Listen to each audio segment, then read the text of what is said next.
నేను దేవుని దగ్గర నుండి ప్రార్థనలో నేను మోకాళ్ళు ఉన్నప్పుడు తప్పకుండా అనేక పర్యాయాలు అడిగింది ఈ వివేచనను. నీ చిత్తం ఎలా నెరవేర్చాలో, నీ సంకల్పం ఎలా నెరవేర్చాలో, నిన్ను ఎలా సంతోషపెట్టాలో, ఏది సత్యమో ఏది అసత్యమో నేను ఎలా తెలుసుకోవాలో, ఎవరితో ఎలా వ్యవహరించాలో, ఎక్కడ ఎలా స్పందించాలో ఆ వివేచన నాకు ప్రసాదించు దేవా అని తరచుగా ప్రార్థన చేసుకున్నట నా అలవాటు. ఒకవేళ మీకు ఈ అలవాటు లేకపోతే తప్పకుండా మీరు కూడా వివేచనని ఒక వరముగా అడగండి దేవుణ్ణి. దేవునికి స్తోత్రం. ఏంటిది? వివేచన. ఈ వివేచన అనేది లేకపోతే ఖచ్చితంగా బోల్తా పడతాం. అర్థమైందా? అనేక సంగతులను గురించి కొంతమంది పొరపాటు అభిప్రాయాల్లో ఉండటానికి వివేచన లేమియే కారణం. లేఖనాలను అపార్థం చేసుకున్నారు, భక్తులను అపార్థం చేసుకున్నారు, పరిస్థితుల్ని అంచనా వేయలేకపోయారు. మేము కరెక్ట్గా ఉన్నాము, భక్తిలో ఉన్నాము అని భక్తి గర్వంలోనికి వెళ్ళిపోయారు. అర్థమైందా? వాక్యాన్ని సరిగా వివేచించకుండా, సరిగా నిర్వచించకుండా అపసవ్య బోధల్లోనికి ప్రవేశించారు, అపసవ్య బోధలు చేశారు. వారు కూడా అదే నమ్మి నడుచుకున్నారు, ఎదుటి వాళ్ళని కూడా నడిపించారు. అందుకే దేవుని పాత్రలు కాగోరిన వారికి అత్యవసరంగా ఖచ్చితంగా ఉండాల్సింది వివేచన. దేవునికి మహిమ.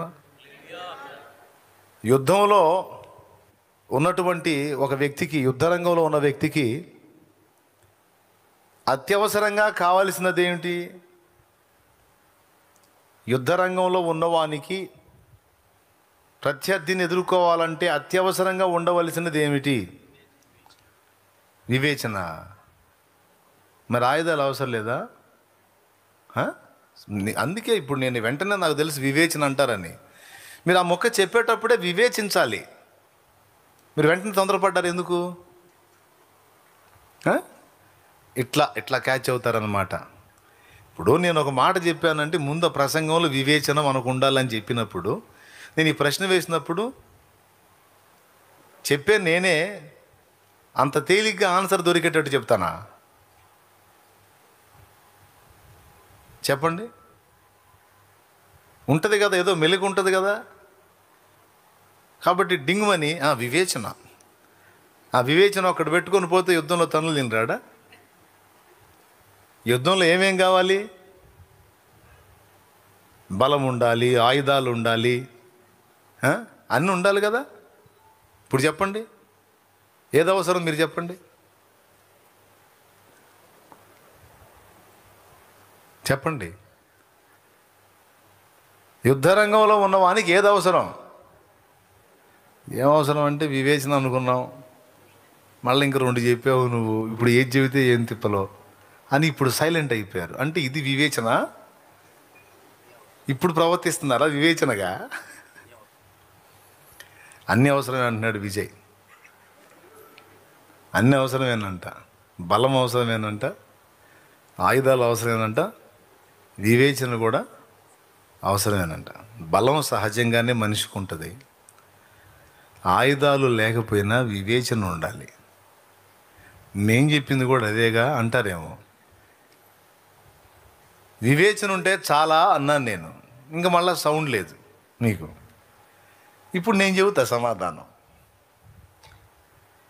రాజు మంత్రి ఇద్దరు కూర్చొని ఒకరోజు మాట్లాడుకుంటున్నారు. దగ్గర మరొక ఇద్దరు ముగ్గురు వ్యక్తులు ఉన్నారు. రాజుతో మంత్రి, మంత్రితో రాజు సహజంగా మాట్లాడుకుంటుంటారుగా, అట్లా మాట్లాడుకున్నారు. రాజు అన్నాడు, మంత్రి,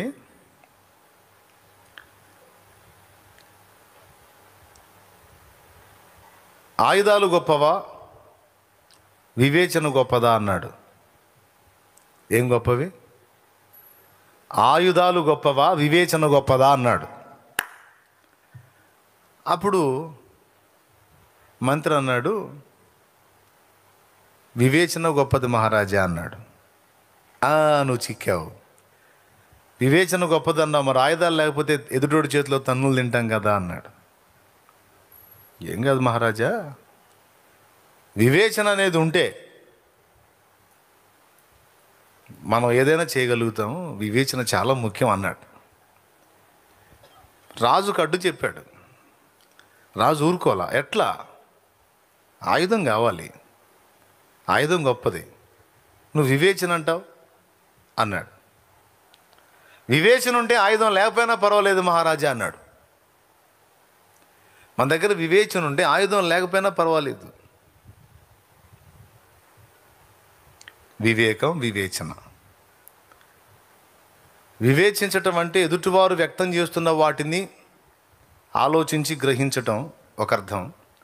వివేకం అంటే సమయోచితంగా ప్రవర్తించటం. మళ్ళీ ఇందులో కూడా మార్పు ఉన్నాయి అర్థాలు. వివేచన, వివేకం మళ్ళీ రెండు ఒకటి కాదు. వివేచించటం అంటే ఎదుటి వాళ్ళ నుండి వ్యక్తమవుతున్న వాటిని పరిశీలించి గ్రహించటం. వివేకం అంటే సమయోచితంగా ప్రవర్తించటం. వాళ్ళిద్దరికి వచ్చిన సంవాదం ఆయుధం, వివేకం. మంత్రి అన్నాడు, వివేకం ఉంటే ఆయుధం కూడా అవసరం లేదన్నాడు. అట్లెట్లా కుదిరిద్ది, నేను ఒప్పుకోను దీనికి అన్నాడు. వీళ్ళిద్దరూ సంభాషించుకుంటుంటే రాజుగారి పట్టపుట ఏనుగు, మదించినటువంటి ఏనుగు, మరి అప్పుడు దానికి ఏమైందో ఏమో, అప్పటిదాకా ప్రశాంతంగా వచ్చింది, సడన్గా బెదిరినట్టుగా కదిలి మనుషులను అటు ఇటు విసురుకుంటూ రాజుగారు ఉన్న ప్రదేశానికేసి ఒక్క ఉదుటున రాసాగింది. ఇప్పుడు రాజుగారి వరలో కత్తి ఉంది. అక్కడున్న సైనికులు ఈటెలు తీసుకొని ఉన్నారు. అది ఘీంకరించుకుంటూ అలాగొచ్చేసేసరికి ఏం చేయాలో అర్థం కాలేదు. భటులు దాన్ని ఎదురుకుపోయి ఈటెలు తీసుకొని దాని మీదకి వెళ్ళారు. వీళ్ళు తీసుకున్న ఈటెలు దానికి ఏమన్నా లెక్క, తొండంతో అటోకండి ఇటోకండి విసిరింది. ఆయుధాలు బుస్సైపోయినాయి అక్కడ. ఈ రాజుగారి దగ్గర వరలో కత్తి ఉంది, కానీ ఆ ఈటెల్ని అవతల పడేసిన దానికి కత్తి ఒక లెక్క. మంత్రి దగ్గర ఏ ఆయుధం ఉండదుగా. ఉంటే మంత్రి దగ్గర ఒక చిన్న కత్తి ఒకటి ఉంటుంది. కాబట్టి ఇప్పుడు ఏం చేయాలో రాజుగారు బిక్కదచ్చి నిలబడ్డాడు. ఏనుగు వచ్చేస్తుంది ఘీంకరించుకుంటా. దాని ఘీంకారం, ఏనుగు ఘీంకారం ఎంత గంభీరంగా ఉంటుందో కదా, అలా ఘీంకరించుకుంటా వస్తుంది. తీరా రాజు దగ్గరకు వచ్చి రాజును సమీపించి రాజుని తొక్కబోయేటువంటి టైంలో మంత్రి అటు ఇటు చూశాడు. గోడ మీద ఒక పిల్లి కనపడింది. టపిమని ఆ పిల్లిని తీసుకొని ఏనుగు ముఖం కేసి విసిరాడు. విసిరేసరికి ఆ పిల్లి పెద్ద శబ్దంతో అరుచుకుంటూ దాని ముఖం మీద పడేసరికి కత్తుల్ని ఈటల్ని లెక్క చేయని ఏనుగు నా మీదకి ఏదో ఇంకొక జంతువు వచ్చి పడింది అనుకొని అది ఒక్కసారిగా స్టన్ అయిపోయి భయపడిపోయి అది వెనక పారిపోవటం మొదలుపెట్టింది. దేవునికి స్తోత్రం కలుగునుగాక. హల్లెలూయా. కాసేపు గుండె దడ కొట్టుకుంది. గుండె దడ వచ్చేసింది రాజుకి. గుండె దడ తగ్గిన తర్వాత చిన్నగా మెల్లగా మంత్రి మాట్లాడాడు. మహారాజా క్షమించండి, నేను ఇట్లా అంటున్నాను, నేను ఏమనుకోదు. ఇందాక మీరు అన్నారు కదా ఆయుధం గొప్పది అని. ఆయుధాలు దాన్ని ఆపినయ్యా.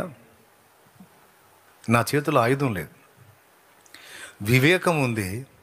వివేకం ఉన్నవాడికి వివేకం ఉన్నవాడికి ఆయుధాలే అవసరంలా, అందుబాటులో ఉన్న దేన్నైనా వినియోగించి వాడు విజయం సాధించగలడు అన్నాడు. దేవునికి స్తోత్రం కలుగును గాక. దీనికి దావీదు కూడా మనకు ఒక నిదర్శనం. ఆయనకి పైనుంచి కింద దాకా కవచాలు లేవు, కత్తులు ఈటలు ఏమీ లేవు. దేవుని మీద విశ్వాసం ఉంది. తన దగ్గర ఉన్నదే తీసుకున్నాడు. దావీదు దగ్గర ఉన్నది వివేకం. చూసారా మీరు? వివేచన ఉంది, వివేకం ఉంది, రెండు ఉన్నాయి దావీదు దగ్గర. ఎందుకు చెప్తా. ఇప్పుడు ఈట తీసుకొని పోయాడు అనుకోండి, ఈట తీసుకుంటే యుద్ధం వేరు. ఈట తీసుకొని నుదుటను కొట్టగలడా? కత్తి తీసుకొని పోయాడు అనుకోండి, సౌలు మాటిని కత్తి తీసుకొని నుదుటిలో గుచ్చగలడా? వాడేం పైనుంచి కింద దాకా అంతా కవచాలు పెట్టుకున్నాడు, తలకు కూడా శిరస్త్రాణం పెట్టుకున్నాడు. కాకపోతే నుదుటి భాగంలో మాత్రం ఒక వెడల్పాటి రంధ్రం ఉంది. మరి ఊపిరాడక పెట్టుకున్నాడో, గ్లామర్ కోసం పెట్టుకున్నాడో, కవచం అట్ట తయారు చేసుకుంటారో అది వేరే సంగతి. ఇప్పుడు గొలియాతు ఏ కారణం చేత పెట్టుకున్నాడో ఏమో, ఇక్కడ గ్యాప్ అయితే ఉంది, శిరస్త్రాణానికి గ్యాప్ ఉంటుంది. ఆ గ్యాప్లో కొట్టాడు. ఏం తీసుకొని అంటే నాకు తెలిసి, నేను అనుకుంటున్నా, గొలియాతు వచ్చి సవాలు విసిరినప్పుడే దావీదుకి ఐడియా వచ్చి ఉండాలి. వాడు వచ్చి సవాలు విసురుతున్నప్పుడే స్కెచ్ గీసుకున్నాడు, ఏ టైపులో కూడా తిడి పడతాడని. దేవునికి స్తోత్రం కలుగును గాక. పైనుంచి కింద దాకా అన్నీ వీడు దిగేసుకొని ఉన్నాడు. ఇంత పొడుగున్నా కూడా వీడికి భయం. వాడి పర్సనాలిటీని చూసి జనం భయపడుతున్నారు, కానీ వాస్తవంగా వాడికి భయం ఎక్కువ. ఇప్పుడు వాడంత ధైర్యం కలిగిన వాడైతే, వాడిది అంత పెద్ద శరీరానికి కవచాలు ఎందుకు? కామన్గా రావచ్చు. అంత పొడుగుండి కూడా వాడు కవచాలు వేసుకున్నాడంటే అర్థం ఏంటి? వాడికి ముందే డౌట్ ఉంది, ఇశ్రాయేలీలు మామూలు వాళ్ళు కాదు, ముదురులు. నేను అజాగ్రత్తగా పోతే నన్ను అయినం చేస్తారని అప్పటికి జాగ్రత్త తీసుకొని వాడు వచ్చాడు. అయినా తప్పలేదు, దావీదు చేతిలో దెబ్బతిన్నాడు. ఏం తీసుకెళ్ళ, కత్తులు ఈటలు అంటే లేదు, అవసరం లేదు మహారాజా, నేను ముందే స్కెచ్ గీసుకున్నాను, నా స్కెచ్ని దేవుడు అక్షరాల అమలు చేస్తే అంతే చాలు. దేవునికి స్తోత్రం కలుగునుగా. సమస్య కళ్ళ ముందు రాగాన్ని దీన్ని ఏ టైపులో కొడితే అయిపోతుంది. ఆలోచన లేనోళ్ళేమో హడావుడి చేసి ముందుకు దూకుతారు. వివేకం కలిగిన వారు, వివేచన కలిగిన వారు తొందరపడి నోరు జారటం కానీ, చేయి జారటం కానీ, కాలు జారటం కానీ, కను జారటం కానీ, పెదవి జారటం కానీ చెయ్యరు. కొద్దిగా సంయమనం పాటిస్తారు, ఆచితూచి అడిగేస్తారు. దడేశ్వరులాగా ఉండరు. ఎవరులాగా ఉండరు? కొంతమంది దడేశ్వరులు ఉంటారు, కొంతమంది అట్లే ఉండరు. ఆగి కొంచెం ఆలోచిస్తారు, వివేచిస్తారు, వివేకంగా ప్రవర్తిస్తారు. దేవునికి స్తోత్రం చెప్పండి. సంగతి వెనక ముందు ప్రత్యుత్తరం ఇచ్చువాడు తన మూఢత్వమును కనపరచి సిగ్గునందు అని ఉంది సామెతల్లో. కొంతమందికి తొందరపాటు ఎక్కువ. వాళ్ళకు తెలిసినటువంటి జ్ఞానాన్ని మనసులో పెట్టుకొని ఎదుటి వాళ్ళ దగ్గర ఈ మాట మాట్లాడితే నాకు ఏ పక్క నుంచి మొహం పగిలిద్దు అని వివేచన లేకుండా వాళ్ళకు తెలిసిన విషయాల్ని డింగ్మని మాట్లాడతారు. ఒక మాట మన నోట నుండి బయటికి వెళ్ళేటప్పుడు 4 విధాలుగా వివేచించుకొని మాట్లాడాలి, లేకపోతే ఇబ్బంది. దేవునికి మహిమ. సేవ చేసే వాళ్ళకి ముందు అన్నిటికంటే కూడా నాయకుడు అనేవాడికి నాలుక చాలా జాగ్రత్తగా ఉండాలి. ఏముండాలి? నాయకుడికే కాదు, అసలు ఏ మనిషికైనా నాలుక కంట్రోల్లో ఉంటే చాలా వరకు వాడు విజయం సాధించినట్టే. ముఖ్యంగా నాయకుడికి, నాయకురాలికి నాలుక చాలా కంట్రోల్లో ఉండాలి. ఈ నాలుక ఉంది చూశారు, మొత్తం కలిసి 3-4 అంగుళాలు ఉండదు ఈ నాలుక. డింగు మాట్లాడుద్ది, నోట్లోకి వెళ్ళిపోయింది, వీపు పెట్ట తన్నులు తింటూ ఉంటుంది. నాలుకని ఎవరన్నా కొడతారా? అది మాట్లాడి లోపలికి వెళ్ళిపోయి తలుపేసేసుకుంటుందా? తలుపు అంటే పెదాలన్నమాట. పగిలేది ఎక్కడ? పాపం ఇది ముందే మొచ్చుకుంటుంటుందా, నువ్వు మాట్లాడవాకవే నన్ను కొడతారని. అందుకే నాయకుడు అనేవాడికి నాలుక చాలా జాగ్రత్తగా ఉండాలి, లేకపోతే ఇబ్బంది. కొంతమంది నోరు జారుతారు, మాటలు జారుతారు. వాళ్ళు తెలివి గల్లోలాగా, జ్ఞానవంతుల్లాగా దైవజనుల్ని కూడా మేము ఎక్స్రే చేసాం, మేము పరిశీలించాం, అసలు ఆయన అలా, ఈయన ఇలా అని దైవజనుల్ని విమర్శించడానికి నోరు తెరుస్తారు తొందరపడి. కూర్చొని వినే విశ్వాసికే నీకు అంత ఉంటే చెప్పేవాడికి ఎంత ఉండాలి? 5వ క్లాస్ వాడికే నీకు అంత ఉంటే ఇంటర్మీడియట్ చదివేవాడికి ఎంత ఉండాలి? అవన్నీ దాటుకొని కదా వచ్చాడు. ఉంటాయి. అందుకని ఎవరి దగ్గర అయినా నోరు జారేటప్పుడు, ముఖ్యంగా దేవుని సేవకుల్ని కామెంట్ చేసేటప్పుడు, ఈ మధ్య పార్టీలు అయిపోయినాయి. నేను పౌలు వాడను, నేను అపోల్లో వాడను, నేను కేఫా వాడను, నేను యేసుక్రీస్తు వాడను. యేసుక్రీస్తు వాడనని అందరంటే బాగుండు. ఈ మధ్య సేవకులకు ఫ్యాన్స్ అయిపోయారు. మేము ఫలానా ఆయన ఫ్యాన్స్, మేము ఫలానా అక్క ఫ్యాన్స్, అన్న ఫ్యాన్స్, మేము షాలేం అన్న ఫ్యాన్స్, లేకపోతే మేము ఇంకొక అన్న ఫ్యాన్స్, ఇంకొక అన్న ఫ్యాన్స్. ఏంది ఇది? ఏమి సినిమా వాళ్ళ? సినిమా వాళ్ళండి. అన్న ఒక పాట పాడాడు, విత్తినది ఒకడు, నీరు పోసింది వేరొకడు, ఎరువు వేసింది ఎవరైనా, వృద్ధి చేసింది నువ్వేగా అన్నాడు. అన్న పాడేదానికంటే ముందు పౌలు మహనీయుడు మాట్లాడాడు. నేను విత్తాను, అపోల్లో నీళ్లు పోశాడు, వృద్ధి కలుగు చేసిన వాడు ప్రభువే.